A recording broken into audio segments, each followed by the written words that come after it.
Hello everyone. तो आज हम स्टार्ट करेंगे क्लास 9th एक्सप्लोरेशन का चैप्टर 3 जो कि है आपका टिश्यूज़ इन एक्शन। ठीक है, बहुत ही इंटरेस्टिंग चैप्टर है। चलिए स्टार्ट करते हैं।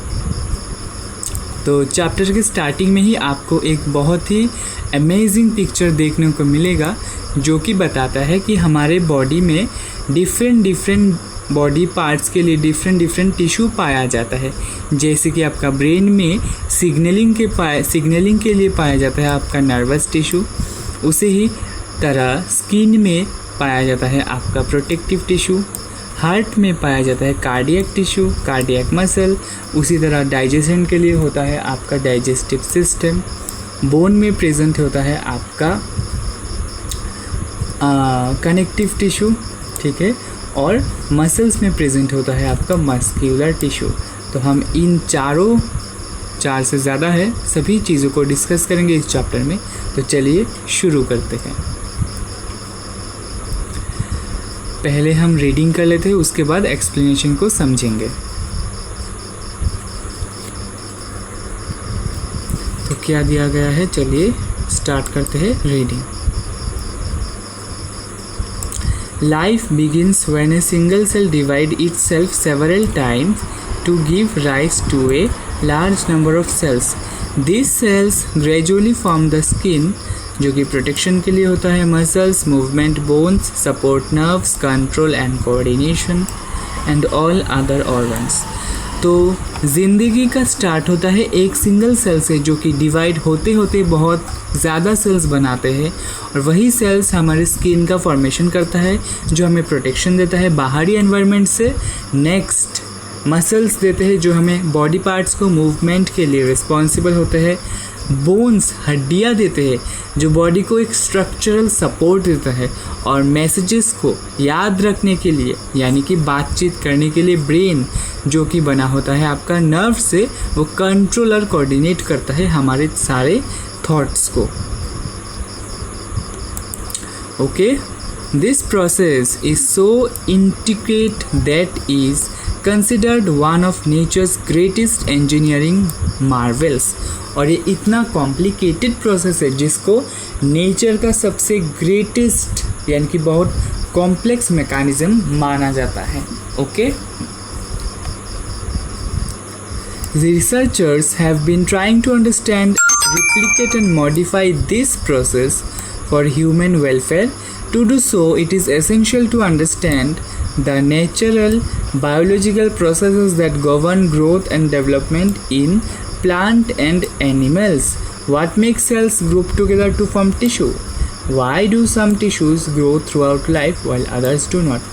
और इन्हीं प्रोसेसेस को हम जानते हैं जिसके लिए रिसर्चर्स इनको बेहतर तरीके से जानने के लिए अभी भी स्टडी कर रहे हैं, जो हमारे डेवलपमेंट के लिए काम आ सकता है। ठीक है, लेकिन ये सेल्स कैसे आपस में टिश्यू बनाते हैं और कैसे ज़िंदगी भर कुछ सेल डिवाइड होते रहते हैं और कुछ नहीं होते हैं, इन सारे सवालों के जवाब हम इस चैप्टर में ढूंढेंगे।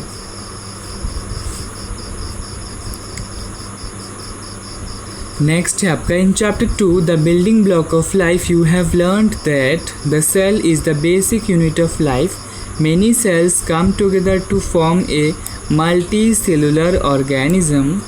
ठीक है, चैप्टर 2 में हमने पढ़ा था एक सेल किसी भी लाइफ का बिल्डिंग ब्लॉक होता है।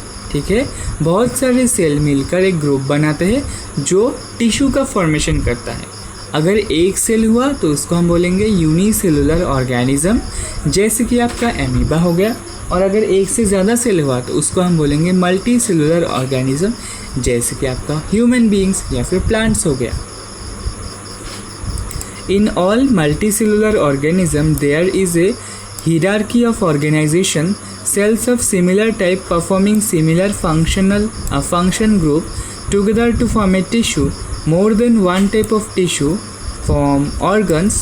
Different organs form organ system and organ system form an organism. तो सबसे छोटा और सबसे फंक्शनल यूनिट होता है हमारा सेल। बहुत सारे सेल्स बनकर बनाते हैं टिश्यू। ठीक है, बहुत डिफरेंट टाइप के टिश्यू बनकर मिलकर बनाता है आपका ऑर्गन्स, और बहुत सारे ऑर्गन मिलकर बनाता है ऑर्गन सिस्टम। बहुत सारे ऑर्गन सिस्टम बनाकर बनाते हैं एक ऑर्गेनिज्म, जैसे कि प्लांट्स और एनिमल्स हो गया। In unicellular organisms such as amoeba, a single cell perform all functions of life. In multicellular organisms like plants and animals, different groups of cells perform different functions. Unicellular organisms में एक ही cell होता है, यानी कि वो सारे काम करता है, लेकिन मल्टी सेलुलर ऑर्गेनिजम्स के अंदर डिफरेंट सेल्स होते हैं डिफरेंट काम को परफॉर्म करने के लिए। Okay, a tissue is a group of cells similar in structure that work together to perform a specific function. The formation of different type of tissues leads to the division of labor, which increases the efficiency of the body and enables it to carry out complex life processes. तो unicellular organism और multi cellular organisms में क्यों अलग अलग होता है हमने ये पता कर लिया, लेकिन जो डिफरेंट टाइप के टिश्यूज़ होते हैं वो प्लांट और एनिमल सेल में होते हैं। इसका फ़ायदा ये है कि अलग अलग टिश्यू अलग अलग परफॉर्म करेगा तो उस काम का एफिशिएंसी बढ़ जाएगा। कॉमन बात है, अगर एक ही आदमी को सारा काम करने दो तो वो कहीं ना कहीं मिस्टेक करेगा, बहुत चांसेस है, ठीक है। लेकिन अगर एक एक पर्सन को डिफरेंट उनके इंटरेस्ट के बेसिस पर काम दो तो बहुत ज़्यादा चांसेस है कि वो वे काम अच्छे तरीके से कर पाए। ठीक वैसा ही कॉन्सेप्ट है। फॉर एग्ज़ाम्पल इस तरफ कर लेते हैं कैमरा को, लैपटॉप को थोड़ा रोटेट या फिर इंक्लाइन कर लेते हैं। अब ठीक है, कलर चेंज कर लेते हैं, ऑरेंज कलर ले लेते हैं इस पर, थोड़ा सा और जूम आउट कर लेते हैं।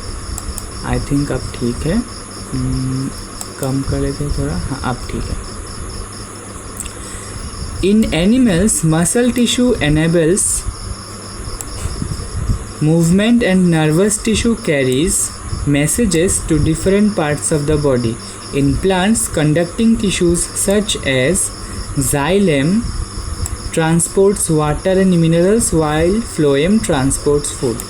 एनिमल्स के अंदर यानी कि ह्यूमन बींग्स और अदर सेल्स ऑर्गेनिजम्स के अंदर मूवमेंट और नर्वस टिश्यू मैसेजेस को ब्रेन से डिफरेंट पार्ट में कैरी करता है और डिफरेंट पार्ट से ब्रेन में कैरी करता है।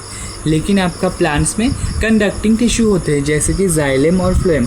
जाइलम क्या करता है, पानी और मिनरल्स मिट्टी से प्लांट के ऊपर तक पहुंचाता है, और फ्लोएम क्या करता है, प्लांट में फोटोसिंथेसिस के ज़रिए जो फूड का प्रोडक्शन होता है उसको different part of the plant में पहुंचाता है।